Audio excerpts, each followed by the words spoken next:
Bismillahirrahmanirrahim. Assalamualaikum warahmatullahi wabarakatuh. Innal hamdalillahi nahmaduhu wa nasta'inu bihi wa nastaghfiruh wa nastahdihi wa natubu ilayhi wa na'udzu bihi min shururi anfusina wa min sayyiati a'malina. Innahu may yahdihillahu fala mudilla lahu wa may yudlil fala hadiya lahu. ونشهد أن لا إله إلا الله وحده لا شريك له ونشهد أن محمدا عبده ورسوله أرسله بالحق بشيرا ونذيرا وداعيا إلى الله بإذنه وسراجا منيرا اللهم صل وسلم وبارك على حبيبنا ونبينا محمد وعلى آله وأصحابه ومن تبعه بإحسان إلى يوم الدين أما بعد. Ikhwatifillah, jamaah sholat subuh Masjid Al-Muhajirin yang mudah-mudahan selalu mendapatkan limpahan rahmah dan barokah dari Allah Subhanahu wa taala. Syukur alhamdulillah pagi hari ini Allah bangunkan kita kembali dan kita isi dan kita awali dengan sholat subuh berjamaah. Lalu kita lanjutkan insyaallah dengan mengkaji lanjutan kitab Al-Hikam, menata hati menuju iman yang hakiki. Kali ini kita akan lanjutkan hikmah ke-71, idza aradta an ta'rifa qadraka indahu fandur fi madza yukimuka. Jika engkau ingin mengetahui kedudukanmu di sisinya, fandur fi madza yukimuka, maka perhatikanlah di mana dia, yakni Allah Subhanahu wa taala, menempatkan dirimu. Perlu penjelasan kalimat ini. Jika engkau ingin mengetahui kedudukanmu di sisi Allah Subhanahu wa taala, perhatikanlah di mana Allah menempatkan dirimu. Yang perlu uraian. Jadi Allah Subhanahu wa taala menciptakan hambanya ini berbeda-beda, berbeda nasibnya, berbeda rasnya, dan nanti berbeda pula jatah umur yang dia berikan. Beberapa hari kemarin mungkin viral seorang artis dan juga figur yang kita kenal, tidak ada apa-apa tiba-tiba meninggal dunia, dan ternyata kemudian ditengok beberapa waktu sebelumnya berbicara tentang kematian dan seterusnya, sesuatu yang mengejutkan gitu. Di dalam hadis juga disebutkan bahwa kebahagiaan dan kesesaraan seorang manusia itu telah dicatat oleh malaikat atas perintah Allah Subhanahu wa taala ketika masih dalam kandungannya. Wa umira bi katbi rizqihi wa ajalihi wa amalihi wa saqiyun aw sa'idun. Begitu dalam hadis, disebutkan dalam hadis Arba'in. Allah perintahkan malaikat untuk mencatat ya, ajalnya, rizkinya, amalnya, dan kemudian apakah orang itu bahagia atau sengsara ya. Wasaqiyun au sa'idun. Ada mantan orang yang kaya atau mantan orang yang besar menjadi sengsara, atau ada yang orang tuanya selalu kecukupan bahkan berlebih, tapi anak-anaknya serba kekurangan ya. Baik, semua keadaan bagi orang yang beriman tidak ada beda ya. Ajaban li amril mukminin, kata baginda Nabi, sungguh mengagumkan urusan orang yang beriman itu ya. Inna amruhu kullahu lahu khair, segala urusan baginya itu adalah kebaikan belaka, tidak ada sisi buruknya. In asabu sarra syakara fakana dzalika khairul lahu, kalau dia ditakdirkan lapang, dia kaya, syakara, dia bersyukur, fakana dzalika khairul lahu, maka kesyukuran itu menjadi kebaikan baginya. Wa in asabahu dharra, ketika ditimpa oleh kemalangan, diuji dengan kemiskinan, sabar, dia bersabar, fakana dzalika khairul lahu, maka yang demikian itu menjadi kebaikan baginya. Ini bagi orang yang memang sudah memiliki keyakinan di dalam hatinya, tapi seringkali orang diuji dengan kekayaan nggak lulusnya dengan kemiskinan, atau ada pula yang sebaliknya. Contoh-contohnya dalam kisah-kisah masa lalu sangat banyak dan dapat pula kita saksikan dalam kehidupan kita sehari-hari. Mari kita bahas penjelasannya. Kata Syekh Ibnu Ajibah, ja'alallahu ta'ala bihikmatihi khalqahu ala qismain. Allah Subhanahu wa ta'ala menjadikan makhluknya ini atas hikmah dan kebijaksanaan Allah Subhanahu wa ta'ala ala qismain. Ada dua bagian, asqiya'u wa su'ada'u. Ada orang-orang yang saqi tadi, seperti yang hadis yang saya sampaikan, kategori orang yang hidupnya sengsara. Ya, ini maknanya luas sekali.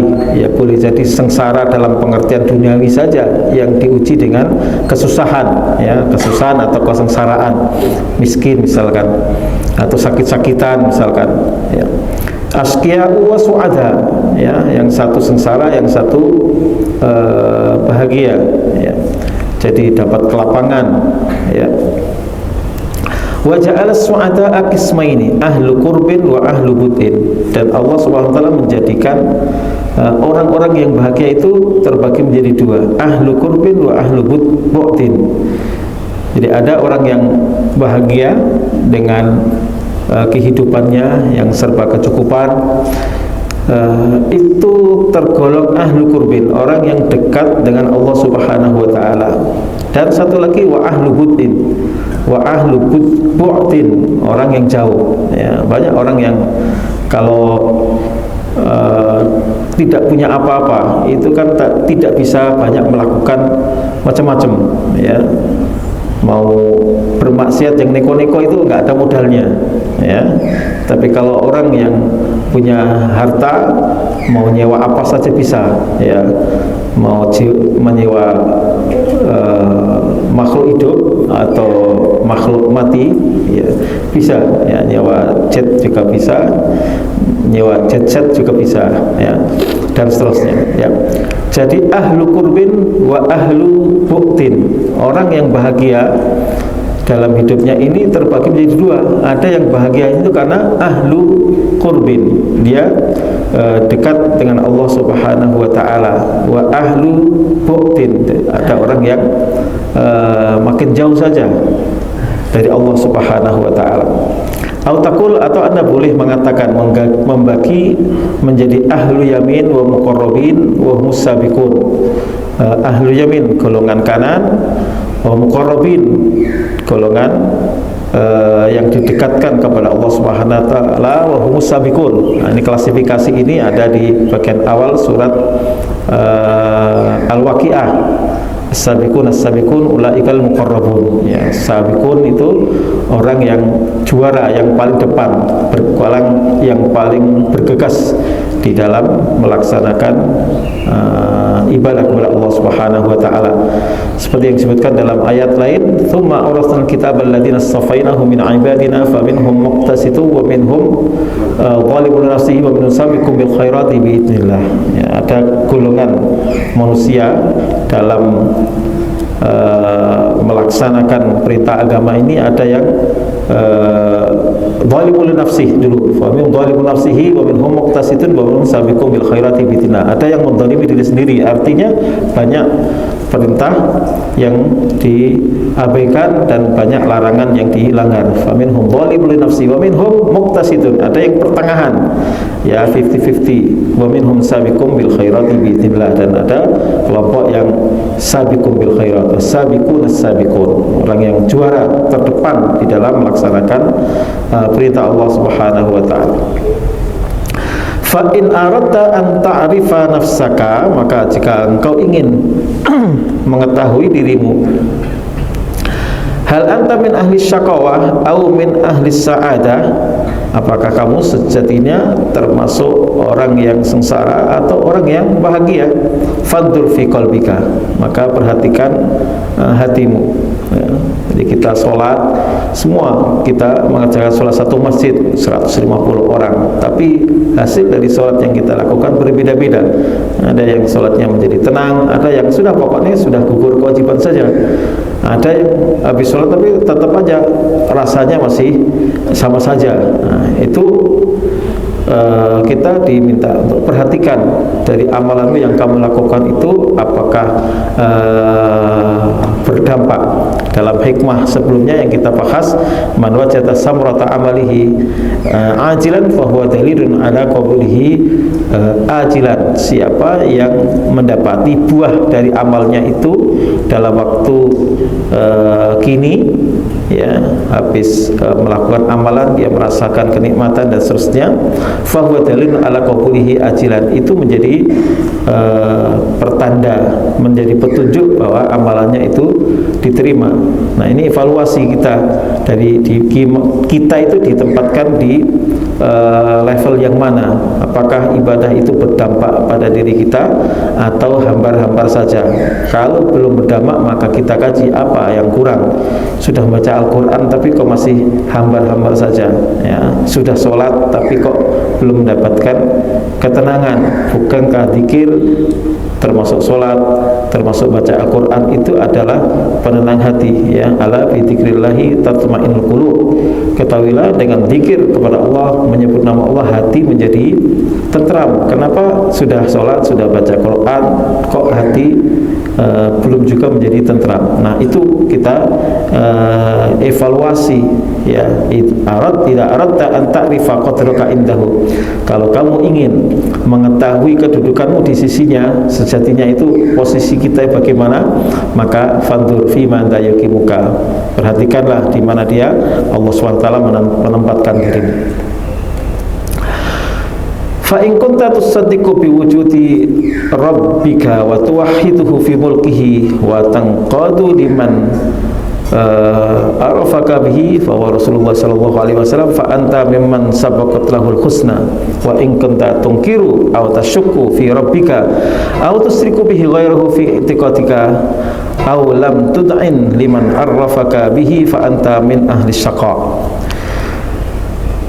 Jika engkau membenarkan Rabbmu, yakin Allah Subhanahu wa taala sebagai Tuhanmu, wa tuwahhiduhu fi mulkihi, engkau mentauhidkannya dalam kerajaan atau kekuasaan Allah Subhanahu wa taala, bahwa yang punya kuasa ini dunia ini maupun di akhirat nanti adalah Allah Subhanahu wa taala. Kita ungkapkan dengan bacaan Maliki Yaumiddin atau dengan pendek yang artinya raja. Pertama, pemilik, Maliki Yaumiddin, pemilik hari pembalasan, atau Maliki Yaumiddin, ya, raja hari pembalasan, ya. Wa tanqadu liman arafaka bihi, engkau mengikuti, meneladani orang yang telah dikenalkan kepadamu, yaitu Rasulullah sallallahu alaihi wasallam. Fa anta mimman sabaqat lahul husna, maka engkau termasuk golongan yang mendapatkan kebaikan, ya. Wa in kunta tunkiru aw tashukku fi rabbika, tapi kalau engkau mengingkari atau ragu tentang Rabbmu, ada orang yang percaya kepada Allah, katanya beriman, tapi dia ragu, ya, apa iya benar gitu, termasuk dalam hal rezeki, dalam hal ajal, dalam segala hal yang kita jalani dalam hidup ini. Ada yang ragu, masih ragu, setengah-setengah, sehingga kadang masih di dalam mensikapi rezeki, masih kadang melakukan hal-hal yang sebenarnya tidak dibenarkan oleh agama, bahkan mengarah kepada kemusyrikan seperti kepesugihan dan seterusnya, atau yang setengah, nggak setengahnya lah, nggak sampai pesugihan, tapi ke kuburan-kuburan. Saya punya video-video gitu. Kalau kamu ziarah ke fulan dan fulan yang kita orang kita menyebutnya sebagai sahibul karomah, ya, orang yang punya keramat atau kuburan keramat dan seterusnya, dan kamu kemudian tabarruk meminta, maka kamu cepat terpenuhi hajatnya, ya, bisa kaya katanya. Padahal yang kaya yang punya kuburan, karena setiap orang datang itu membawa amplop, karena video yang kadungan. Kalau orang yang hanya tabaruk itu ya segitu itu ya. Kalau dia bekerja sungguh-sungguh, serius, profesional, ya insya Allah nanti Allah bukakan jalan. Tapi kalau dia hanya tabaruk saja, ya ke kuburan-kuburan, ya gitu-gitu saja. Lihat aja dari sejak dulu sampai sekarang ya gitu-gitu, ya dengan pengharapan-pengharapan yang sejatinya Rasulullah SAW tidak menghendaki hal itu. Bahkan Rasulullah melihat seorang yang santai-santai duduk di emperan Masjid Nabawi, kamu kok nggak kerja, kamu nggak melakukan aktivitas, ya. Lalu Rasulullah meminjamkan kapak kepada sahabat yang lain, ini kapak kamu pakai untuk mencari kayu bakar, nanti kamu jual. Seperti itu motivasi dari Rasulullah SAW. Selain melalui sabda Nabi, sabda beliau juga melakukan praktik nyata, ya. Rasulullah memuji orang yang mandiri, ya, dan makan dari hasil jerih payah sendiri, ya. Sebaik-baik rezeki itu adalah hasil jerih payah tangan sendiri. Wa kana nabiyuna Daud alaihi salam ya'kulu min kasbi yadihi. Bahkan Rasul mengatakan Nabi Daud itu makan dari jerih payah tangan sendiri, padahal dia raja, ya, punya apa saja, ya. Wa wahabna li Dawud wa Sulaimana ilma, kami anugerahkan kepada Nabi Daud dan juga Nabi Sulaiman itu ilmu, ya, punya apa saja, ilmunya luas, kekayaannya banyak, tapi untuk rizki yang dimasukkan ke dalam perutnya maka dia bekerja dari hasil jerih payah atau hasil tangan sendiri. Wa in kunta tunkiru aw tasukku fi rabbika, jika engkau mengingkari atau ragu mengenai peran Rabbmu, ya, aw tusriku bihi ghairahu, atau bahkan menyekutukannya fi i'tiqadika, dalam hal keyakinanmu masih belum murni, belum yakin betul tentang akidahnya, aw lam tut'in liman arrafaka bihi, atau engkau tidak mengikuti orang yang telah berjasa mengenalkan Allah kepadamu, kepada Rasulullah SAW, fa anta min ahli syaqa, maka engkau tergolong sebagai orang yang sengsara. Mungkin secara materi kelihatan kecukupan, tapi hatinya tidak bahagia. Thumma in wajadta nafsaka min ahli sa'adah wa aradta an ta'rifa hal anta min ahli al-qurbi aw min ahli al-bu'ti fandur. Kemudian jika engkau mendapati dirimu termasuk orang yang bahagia, wa aradta an ta'rifa hal anta min ahli al-qurbi, tapi engkau belum tahu nih, kau ingin tahu apakah engkau ini termasuk orang yang dekat, atau min ahlil bukti, atau jauh, golongan yang jauh dari Allah SWT. Fa in kunta mimma yastatilu bi athari ali fa anta min ahlil bukti min ashabil yamin, wa in kunta yastatilu bi ala ghairi fa anta min ahlil qurbi minal muqarrabin. Maka fa in kunta mayastilu bi itharihi alaihi fa anta min ahlil bukti min ashabil yamin. Thumma in arafta anta min ahlil yamin wa aradta an ta'rifa qadraka indahu hal anta minal mukarramina aw minal muhanin fandur, wa in kunta tumathilu amrahu wa tujannabu nahyahu wa tusari'u fi mardatihi wa tuhibbu ila awliyaihi wa ahbabi fa anta minal mukarramina al mu'azzamin, wa in kunta tatahawanu fi amrihi wa tatasahal fi nahwahi wa takasal fi ta'atihi wa tuhaddika fi hurmatihi wa tu'ati awliya fa anta wallahi indahu minal muhanin al-mahrumin al-matrudin illa an tatatarak inayata rabbil alamin. Simpulannya, jika kau ingin mengetahui apakah engkau termasuk orang yang dekat kepada Allah Subhanahu wa Ta'ala, atau kamu termasuk bahagia tapi tidak begitu dekat, maka perhatikanlah tentang amalanmu. Kalau begitu kau respon luar biasa di dalam menjalankan agama ini, maka engkau termasuk orang yang bahagia. Tapi kalau ketika responmu itu lambat di dalam memenuhi panggilan Allah Subhanahu wa Ta'ala, maka termasuk orang yang jauh. Ada kisah yang dibawakan oleh para ulama ketika memenuhi panggilan Allah Subhanahu wa taala. Ada seorang ahli ibadah, dia bekerja sebagai tukang kayu, dia penebang kayu.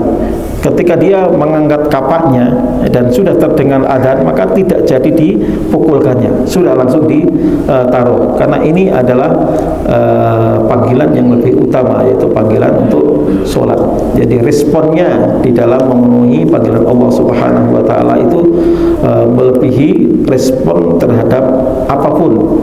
Ya, kalau kita biasanya nanggung, ya, sedang melakukan aktivitas ada adzan, masih nanggung. Begitu juga amalan-amalan yang lain. Ya, ini sudah melaksanakan ibadah, sudah memenuhi panggilan Allah Subhanahu wa taala, tapi kenyataan dalam merespon itu berbeda-beda, ya, berjenjang-jenjang. Maka Allah Subhanahu wa taala di dalam Al-Qur'an memberikan seruan itu dengan berbagai narasi, ya. Ada yang perintahnya itu dengan berjalan, famshu fi manakibiha wa kulu mir rizqi, ya. Di dalam masalah duniawi Allah perintahkan famshu fi manakibiha, kamu berjalan, ya, di muka bumi, wa kulu mir rizqi, makanlah dari rezeki yang Allah siapkan, pakai masyayamsi. Tapi ketika Allah SWT memanggil kita untuk ibadah, fas'au, kata masa jalan biasa saja. Tapi kata sa'a itu jalan, ya, bergegas atau bersungguh-sungguh, jalannya serius. Maka kita kenal sa'i, lari-lari kecil, ya. Fas'au idza nudiya lis-salati min yaumil jum'ati fas'au ila dzikrillahi wa dzarul bai'. Kalau kamu dipanggil untuk sholat, fas'au ila dzikrillah, maka bergegaslah, jalan cepatlah. Ini tentu bukan berarti kalau kita ke masjid itu lari-lari kecil seperti sa'i, bukan, tapi respon, maksudnya kecepatan respon.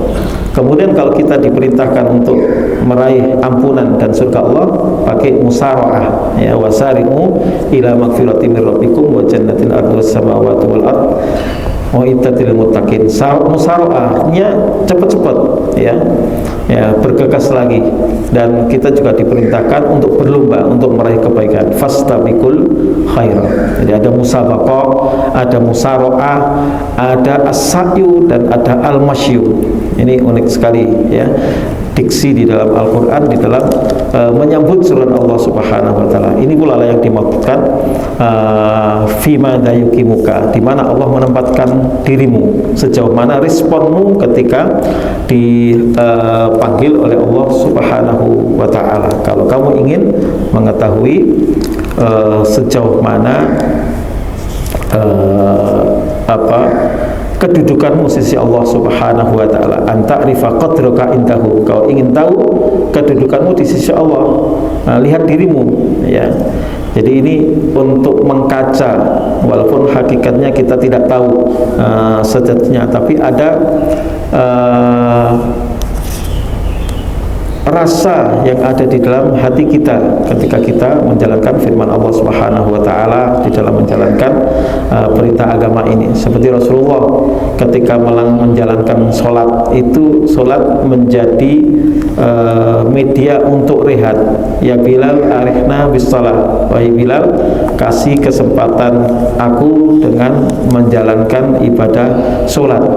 Sholat bagi sebagian kaum muslimin menjadi beban, ya, aduh kok udah adzan lagi, ya.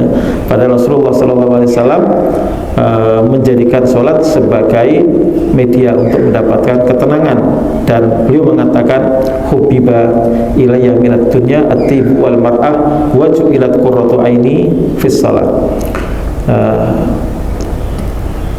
Aku sebagai manusia, kata Nabi, hubbiba ilayya, dibuat suka, ya, minat dunia, terhadap dunia, ya. Sebagai manusia, Rasulullah mengatakan aku dibuat cinta dari perkara dunia ini ada dua, atibu, ya, wewangian. Rasulullah suka wewangian, suka parfum. Wal mar'ah, dan wanita, ya. Nah, ingat kemarin Ustaz Farid juga nyampaikan apa, ya, nikmat di dunia ini, ya, jadi pengantin seperti itu. Dan Rasulullah mengatakan seperti itu, hubbiba ilayya minad dunya at-tibu wal mar'atu. urusan dunia ini yang membuatku suka itu adalah wewangian, parfum dan wanita, ya, istri maksudnya. Tapi jangan titik di situ. Kata Nabi, wajulat qurratu aini fis shalah, ya. Namun kesenangan hatiku, kesejukan hatiku itu dijadikan oleh Allah ketika melaksanakan ibadah sholat. Nah, jadi sholatnya itu memberikan pengaruh, ya, terhadap hati sanubari baginda Nabi. Nah, inilah maksud dari al-hikmah ini. Kalau ingin engkau mengetahui kedudukanmu di sisi Allah, amalanmu itu diterima atau tidak, perhatikan bagaimana hatimu. Suatu ketika Aisyah menggambarkan, ya, keadaan Rasulullah SAW. Rasulullah itu kalau sedang berjumpa bercandaria dengan istrinya, oh luar biasa, betapa mesranya Rasulullah, yang seperti digambarkan dalam lagu juga itu.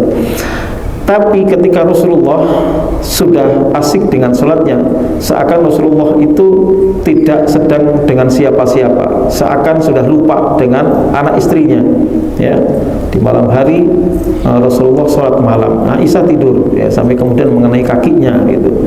Dan sholatnya lama sekali sampai bengkak-bengkak. Lalu Aisyah menegurnya, ya Rasulullah, bukankah engkau ini sudah dijamin oleh Allah diampuni dosa yang telah berlalu maupun yang akan datang? Kok sampai mau-maunya sholat begitu lama sampai telapak kakimu bengkak, ya. Lalu Rasulullah menanggapi, afala aku abdan syakura, wahai Aisyah, apa tidak pantas kalau aku menjadi hamba yang banyak bersyukur. Jadi bersyukurnya itu dengan menjalankan ibadah, dengan banyak menjalankan sholat, dengan banyak membaca Al-Quran. Seperti itu. Jadi potret bagaimana Allah Subhanahu Wa Taala menempatkan Rasulullah, ya, manusia yang mulia, dengan keadaan ibadah seperti itu, ya. Tapi tidak menghalangi bagaimana Rasulullah berjumpa bercandaria dengan istrinya, bahkan lomba lari dengan Aisyah. Itu memang ada riwayatnya, ya. Ketika Aisyah masih langsing, ya, itu Aisyah menang, ya. Dan ketika di masa berikutnya ada riwayat, hadhihi bitilka, ini sebagai balasan, dulu saya kalah lari, sekarang menang, dan seterusnya. Itu sebagai bentuk keceriaan dan keharmonisan Rasulullah SAW di dalam menjalin hubungan rumah tangga, ya. Indah sekali. Tapi ketika sholat sudah tiba waktunya, ya, termasuk sholat malam, maka Rasulullah SAW meninggalkan kami seperti tidak ada siapa-siapa, hanya beliau dengan Allah Subhanahu Wa Taala. Karena itulah sholat itu disebut munajat, ya. Siapa yang mengerjakan sholat, fa innahu yunaji rabbahu, kata Nabi. Orang yang mengerjakan salat itu maka dia bermunajat kepada Rabbnya. Ada kanan kirinya tapi tidak dianggapnya. Itu munajat yang dalam bahasa kita sering diartikan doa saja. Tapi munajat itu artinya keberadaan seseorang dengan yang lain tanpa dibarengi oleh siapapun, ya. Salat itu munajat seorang hamba dengan Allah Subhanahu Wa Taala. Maka ada kisah-kisah salatnya para ahli ibadah itu, sampai ada yang ular jatuh ke tubuhnya dia juga nggak tahu. Ada dalam riwayat Abu Bakar pernah salat itu burung bertengger di pundaknya. Burung ngira itu kayu, ya, karena nggak bergerak sama sekali. Itu banyak kisah-kisah seperti itu. Inilah yang dimaksud tentang bagaimana Allah Subhanahu Wa Taala menempatkan seorang hamba. Selanjutnya, mata razaqaka ta'ata wal gina bihi anha fa'lam annahu qad asbagha 'alaika ni'amahu dhahiratan wa batinah. Mata razaqaka at-ta'ah, manakala Allah Subhanahu Wa Taala menganugerahkan kepadamu ketaatan. Jadi ahli ibadah, ya, menganggap bahwa kita sholat, kita zakat, kita melakukan berbagai amalan itu hakikatnya adalah anugerah Allah Subhanahu Wa Taala, bukan dari diri kita, tapi itu anugerah dari Allah Subhanahu wa taala. Maka kita temukan kalimat seperti ini, mata rojaka to'ah, kapan Allah Subhanahu wa taala, kapan dalam arti manakala atau ketika Allah menganugerahkan ketaatan kepadamu. Ya, berarti kita semua insya Allah menjalankan sholat ini adalah anugerah dari Allah, bukan dari kita, tapi dari Allah Subhanahu wa taala. Karena hidayah itu dari Allah Subhanahu wa taala. Ya, orang yang sudah didakwai sedemikian rupa, tapi ketika belum waktunya hidayah tiba, maka dia tetap mati dalam keadaan kafir, seperti paman Nabi Abu Thalib. Apa kurangnya? Berdampingan hidup bersama Nabi sejak Nabi belia sampai diangkat menjadi Nabi, sampai kemudian menikah dan diangkat jadi Nabi, tetap aja mati dalam keadaan kafir. Ya. Mata rojakokat to'ah, manakala Allah menganugerahkan kepadamu ketaatan, wal gina bihi anha, dan engkau merasa cukup dengan ketaatan itu, maka ketahuilah, fa'lam annahu qad asbagha 'alaika ni'amahu dhahiratan wa batinah. Ketahuilah bahwa sesungguhnya Allah Subhanahu wa taala telah menyempurnakan kepadamu nikmatnya, baik yang lahir maupun yang batin. Asbagha itu artinya akmala, wa asbagha 'alaikum ni'amahu dhahiratan wa batinah. Ini iktibas, sebenarnya ini adalah ayat yang ada dalam surat Luqman, ya, wa asbagha 'alaikum ni'amahu, tapi ini dinarasikan. Ini dalam istilah balaghah namanya iktibas. Iktibas itu mengutip ayat atau hadis tapi disatukan dengan kalimat sendiri dan kadang dengan sedikit perubahan. Ya, kalau di dalam Al-Qur'an wa asbagha 'alaikum ni'amahu dhahiratan wa batinah. Kalau di sini dengan alaika hitubnya anta, wa asbagha qad asbagha 'alaika ni'amahu dhahiratan wa batinah. At-ta'atu fil zahir hiya rusumus syari'ah wal gina bihi fil batin huwa syawahidul haqiqah. Ketaatan secara hiliriyah, kita menjalankan perintah agama ini, hiya rusumus syari'ah, sesungguhnya adalah gambaran atau potret dari pelaksanaan syariah. Wal gina bihi fil batin huwa syawahidul haqiqah. Sementara dia merasa cukup dengan ketaatan, enggak, sudah ketaatan itu yang paling utama gitu. Yang lain-lain itu tidak dianggap. Fa idza jama'alaka bina ta'a fi jawarihika wal gina bi anha fi batinika faqad asbagha 'alaika akmala wa atala 'alaika ni'amahu dhahiratan wa batinah.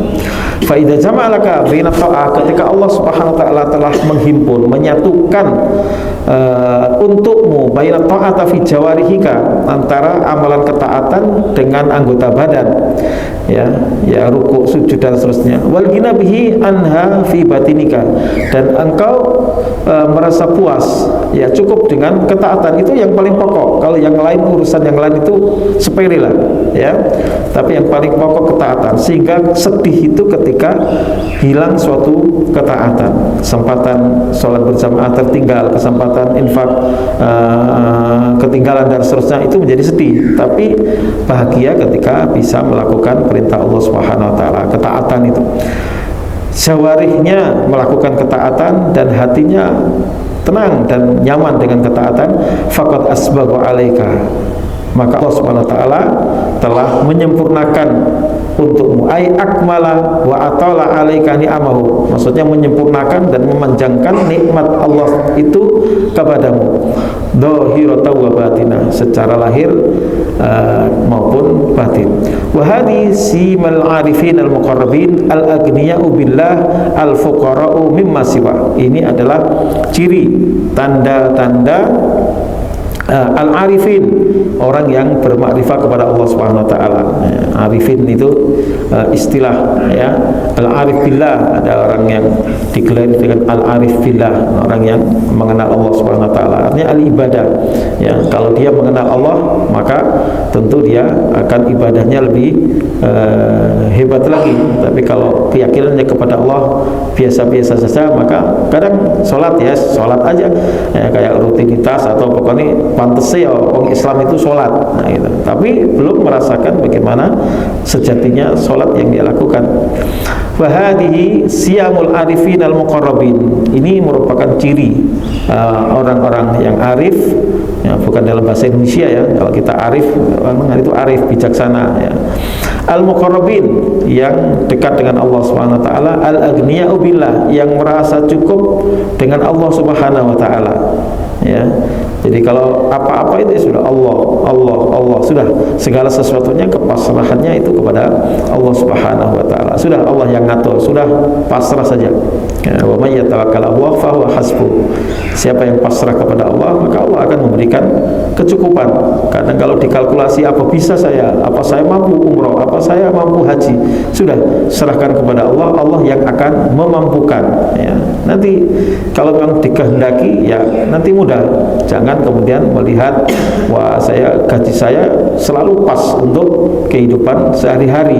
Bahkan kalau sudah tanggal tua itu sering mencari utangan gitu. Nah itu kan kalkulasi kita.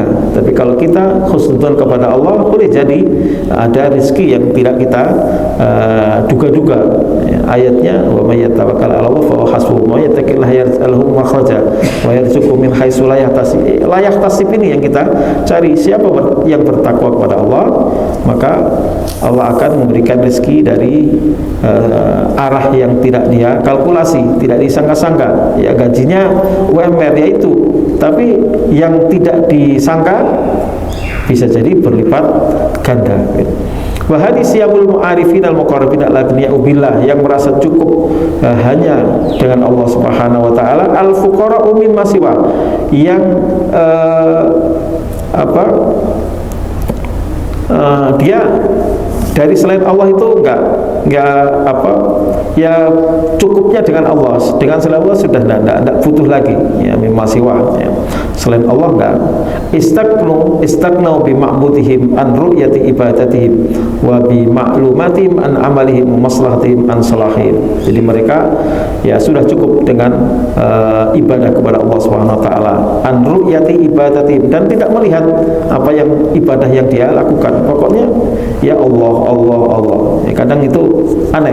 Saya pernah menyaksikan bagaimana orang-orang yang seperti ini di matematika saya itu sulit, ya. Makanya ada orang hidupnya sangat sederhana, tapi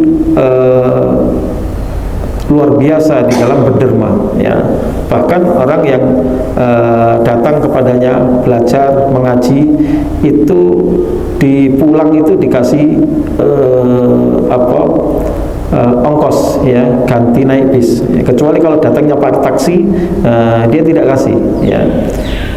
Di antara Syekh Taufik Ibrahim Tomro, saya pernah mengaji kepada beliau, ya, datang pakai taksi tidak dikasih ganti, ya berarti kamu orang kaya, orang cukup. Tapi ada mahasiswa yang datang dengan naik bis umum, bis kota atau semacam Transjakarta itu, ya, dan jalan kaki karena rumahnya masuk ke itu, pulang itu diganti, ya, ongkos naik bisnya, ya, seperti itu.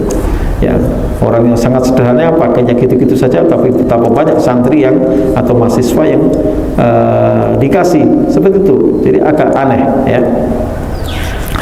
Baik, kalau Syekh Abdul Hasan fi Hizbil Kabir, Syekh Abdul Hasan As-Sadili dalam doanya, ya, beliau membuat doa hizb itu doa-doa atau ada semacam wirid, atau ada juga yang mengistilahkannya rotib yang banyak dipakai orang Indonesia. Ada rotib haddad misalkan gitu, ada doa-doa yang digubah, ya. Tentu yang terbaik doa-doa itu adalah yang maksur, yang Rasulullah contohkan. Ada al-maksurat Imam Hasan al-Banna, ada ad-doa karangan al-Qahtani, atau yang luas itu al-adkar, ya. Tapi itu demikian, ada ungkapan-ungkapan para ulama ahli ibadah dengan membuat narasi dalam doa, ya. Dan tentu kalau doa itu tidak bertentangan dengan yang maksur, baik-baik saja, ya, sebagai opsi ketika kita ingin bermunajat kepada Allah Subhanahu wa taala, ya. Nas'alukal faqra mimma siwaka wal ghina bika hatta la nashhadu illa iyyaka. Ini di antara doa atau munajat kepada yang dipanjatkan oleh Imam Abul Hasan As-Sadili. Ya Allah, aku memohon kepadamu kefakiran dari selain dirimu, wal ghina bika, dan aku meminta kecukupan hanya denganmu, hatta lan syahadu illa iyyaka, sehingga kami tidak akan mau bersaksi kecuali hanya kepadamu. Ya, begitu ungkapan yang dikubah oleh Imam Abul Hasan As-Sadili. Fahaulai al-aghniya'u billah al-ghaibuna fihi amma siwa. Mereka itulah orang-orang yang memang hanya merasa cukup kepada Allah Subhanahu wa taala. Apa saja itu dikaitkannya dengan Allah, ya. Ibadatuhum billah walillah wa minallah. Maka ibadah mereka itu karena bantuan dari Allah, walillah semata karena Allah Subhanahu wa taala, wa minallah, dan merupakan anugerah dari Allah Subhanahu wa taala, qiyaman bi syukrin nikmah, sebagai perwujudan mensyukuri nikmat Allah Subhanahu wa taala, wa itmaman li wadhaifil hikmah, sehingga sebagai penyempurnaan tentang tugas-tugas di dalam menjalankan hikmah, menjalankan sunnah Rasulullah SAW. Ada suatu riwayat hadis, ya, di mana Rasulullah mengatakan, ahabbul ibadi ilallahi al-aghniya al-akhfiya al-atqiya. Hamba yang paling dicintai oleh Allah itu adalah orang-orang yang kaya, dalam arti merasa cukup dengan Allah Subhanahu wa taala. Al-akhfiya, dia tersembunyi, enggak ketahuan, ya. Al-atqiya, dan orang-orang yang bertakwa. Al-ghaniya itu bukan kok berarti terlihat tabungannya miliaran atau rumahnya besar, kendaraannya banyak. Yang dimaksud dengan agniya ini orang-orang yang merasa cukup, ya, ya, nggak pernah dia membutuhkan uluran tangan orang lain. Nah, itu kan al-fakru mimma siwak, ya. Dalam hadis Rasulullah menyebutkan, laisal ghina bi kasratil ard. Kekayaan itu bukan banyaknya materi yang dimiliki, banyaknya properti, banyaknya uang. Innamal ghina ghinan nafsi. Bahwa sesungguhnya kekayaan itu adalah kekayaan batin. Nah, inilah yang dimaksudkan dengan mata rajaka ta'ah, manakala Allah memberikan anugerah ketaatan kepadamu, wal ghina bihi anha, dan kamu rasa cukup. Ketaatan itulah yang paling penting.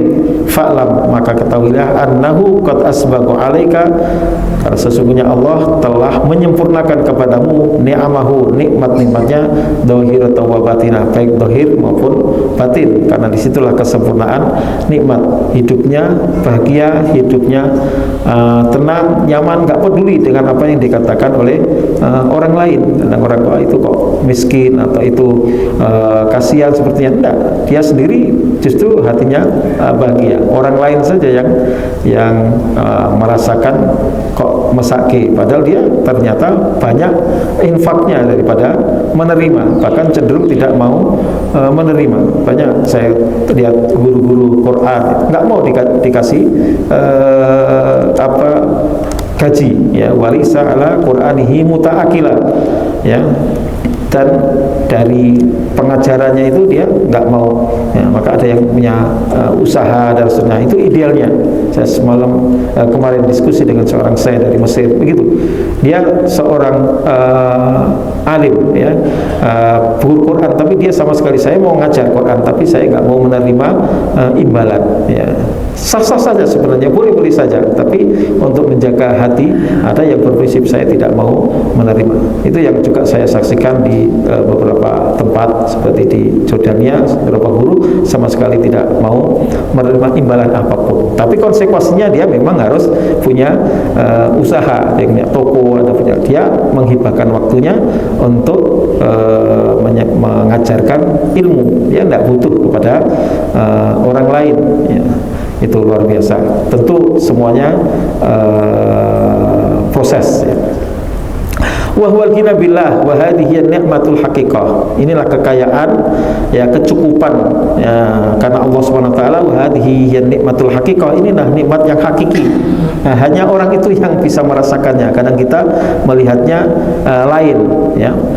Faniyam ad-dhahirah hiya tazin jawari bisyari'ah wa ni'mat labatian hi israqul asral bil haqiqah. Nikmat dhahir itu adalah yang menghiasi jawarih ini, anggota badan kita dengan syariat, dengan tatanan. Wa ni'am al-batinah, sedangkan nikmat batin itu adalah israkul asrar bil haqiqah, yaitu bagaimana hati itu tersinari dengan ma'rifah kepada Allah, dengan hakikat dalam melaksanakan ibadah. Ada pula yang mengatakan an-ni'am ad-dhahirah hiyal kifayah wal afiyah, wa ni'am al-batinah hiyal hidayah wal ma'rifah. Nikmat dhahirah, nikmat yang lahir itu adalah al-kifayah wal afiyah, dicukupi dan mendapatkan kesehatan.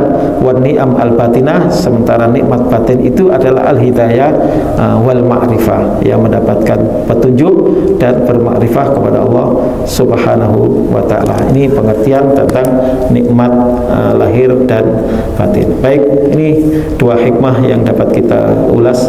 Mudah-mudahan dapat menata hati kita menjadi hati yang penuh dengan sinar dan siraman imani, yang menjadi manusia yang bahagia, yang hanya kita saja insyaallah yang akan tahu apakah kita ini bahagia, walaupun kadang ekspresi juga tidak bisa dimungkiri. Mudah-mudahan bermanfaat. Kita akhiri dengan kafaratul majlis.